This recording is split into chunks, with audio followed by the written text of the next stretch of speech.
उच्च विद्याविभूषित आणि प्रशासकीय सेवेचा प्रदीर्घ अनुभव असलेल्या डॉक्टर माधुरी गोविंदराव सावरकर यांची आता नागपूर विभागीय शिक्षण उपसंचालक पदावर नियुक्ती करण्यात आली आहे। भंडारा जिल्ह्याच्या रहिवासी असलेल्या डॉक्टर माधुरी गोविंदराव सावरकर यांनी बीएससी, बीए, बीएड, एमएससी गणित, एमए इंग्रजी, MA, PA, MEd, MPhil, PhD education SET तसेच नेट परीक्षा प्रावीण्यासह उत्तीर्ण केलेले आहेत। तर त्यांची एमपीएससी तर्फे वर्ग अ निवड करण्यात आली असून सन 2014 ते 15 या सत्रात जपान येथे अभ्यास दौरा करून आले आहेत। तर डॉक्टर माधुरी सावरकर यांना प्रशासकीय सेवेचा प्रदीर्घ अनुभव आहे।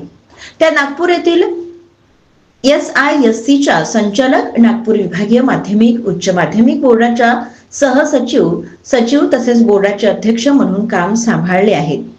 वर्धा येथील जिल्हा परिषदेमध्ये माध्यमिक विभागाचे शिक्षणाधिकारी म्हणून कार्यभार सांभाळले। तर पदोन्नतीनुसार राज्य शैक्षणिक संशोधन आणि प्रशिक्षण परिषद पुणे येथे उपसंचालक म्हणून यापूर्वी कार्यरत होत्या।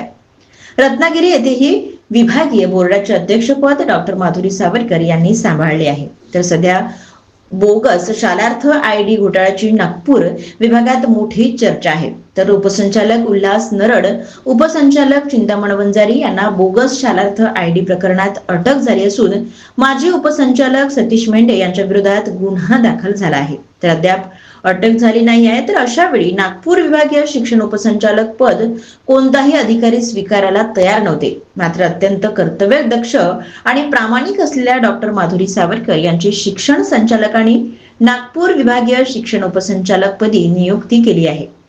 घोटाळेबाजांना शिक्षा आणि शैक्षणिक क्षेत्रात प्रगतिशील सुधारणा करून पारदर्शकता आणण्याची मोठी जबाबदारी आता डॉक्टर माधुरी सावरकर यांच्यावर आली आहे।